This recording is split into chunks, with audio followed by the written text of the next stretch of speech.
everyone, welcome back to our channel Trailhead Ranger NJ, and we were doing this series to becoming an Agent Blazer champion. So let's become an Agent Blazer champion all together. And in our previous video we have covered natural language processing basics. You can find this video over here, and as well as you will find the link in the description box.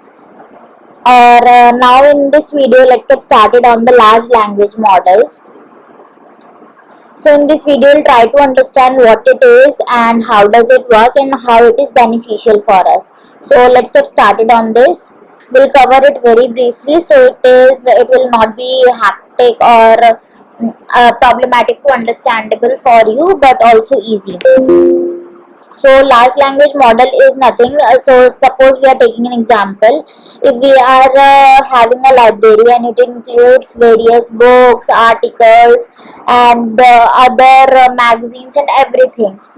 So you want to find a text. So it will give you. It can't give you, or you will have to find a particular meaning or particular related data from something. From various books and articles. But what does large language model is trained our digital assistant to give us an answer to give us an answer in a human like text from gathering all of these books, articles, website and magazines all together. So it is very beneficial for us. We can basically gather data all around us in one single place. And how does exactly it is work? So we trained our large language model with various parameters. So the more the parameters it is having, it can refers to the large amount of data. It will be trained over the most amount of data and can handle the complexity. So LLMs can be vary by size, but they typically contains billions of parameters. So parameters are nothing but the factors on which our model learns during its training process, and it made the model's understanding of language. So the more the parameters we are having, the more it is having the capacity to learn and capture intricate patterns in the data and improving its ability to produce human-like text. So if I want to give you an idea of how many parameters some of the LLMs are using in earlier versions of the GPT. So suppose if we talk about, GPT-3, it was having around 175 billion parameters, but the GPT-4 is about having 1 trillion parameters. So that means GPT-4 can access more data than the GPT-3. Large language model is nothing but an incredibly knowledgeable virtual assistant which can help us with a wide range of language related tasks. It can assist us in writing, generating an image or anything. It can engage us in the conversation as well. So it is a tool which allows us to explore wider areas just from one place. So how does the LLM training works? So LLM training is nothing but we are training our large language model to understand and generate human language in the long term. So how does it do it? We ask it to gather books and articles, and then imagine collecting information from these to teach the robot. Then practice reading. Robot read a sentence, and then we ask it to guess the next word, and then it might guess randomly, but it's still learning and then checking the answers. If it give the correct answer, then it's good. If it does not, we give it the feedback and then have it repeat this answering check, giving it the next question, goes on and on until it does learn the better. Then test. Occasionally we test the robot with sentences it hasn't seen before to see if it's actually learning or just memorizing. Then specialize. Want the robot to be especially good at say medical language, then we give it extra lessons with the medical books, and then it gets graduate after understanding and then generating text. And then we'll talk about fine tuning. So how does it work? Fine tuning is nothing but if we want, or if we training our pre-trained model on a new data set which is smaller and specific to a particular training data set than the original data set. then it's called as the fine tuning. So why is the fine tuning important? It helps us to enable the transfer learning, because if we use the newly trained model or new model to train, it will be a lot of work, rather than we choose the pre-trained model to have it learn for a specific task. It gives us more efficient and specific answers, and it has the better performance as well. What's in a version? So you are aware that when we generate or when we have a new version of same model, it means it has some more updates or specification or some more fixes, you can say, some new releases to that earlier version. So these are the version. They have given us the example of OpenAI's GPT, so you can go through this. And now we'll come to the quiz. First question is, what are the variables that the model learns during its training process? So A is versions, B option is placeholders, C option is books, and fourth is parameters.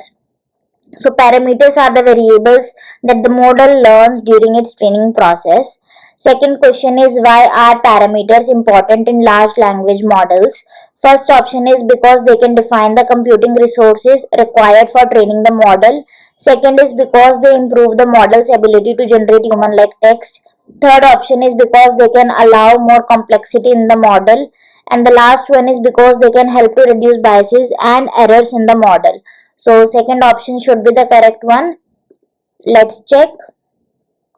And it's correct. Let's move on to the next unit of this module, that is the learn how Salesforce uses large language models.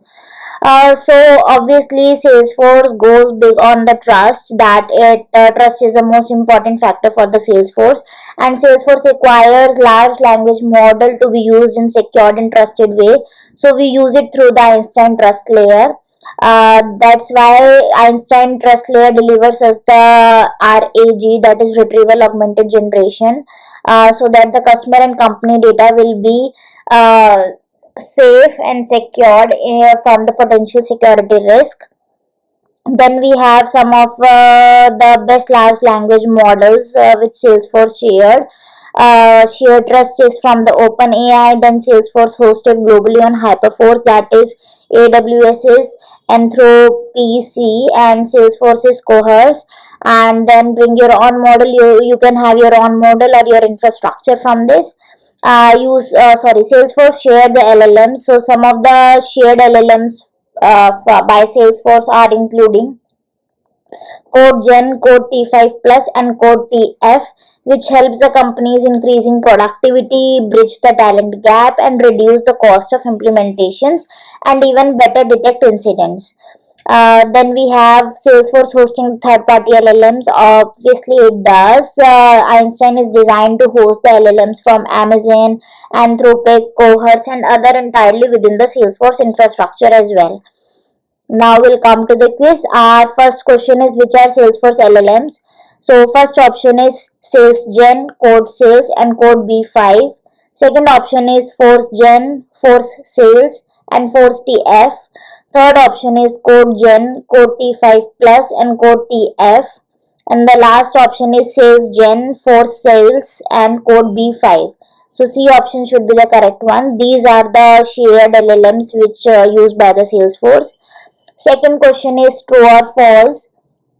To access an LLM in your Salesforce org, you must use either a Salesforce LLM or a domain specific model that you trained. So yes, it comes under the bring your own model strategy. So let's check.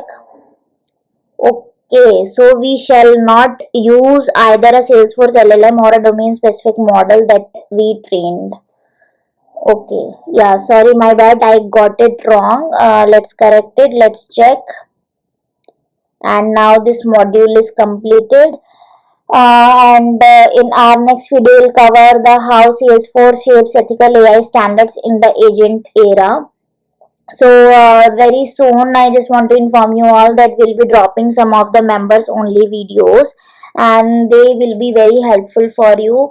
So if you want to join the membership of this channel, you can just go to the channel page and click the join button and join the membership. Then you will be able to access the members only video. Also, if you like the video and subscribe the channel, and let me know in the comment section if you have any doubts, or if you have any suggestions for me. Thank you. Stay tuned.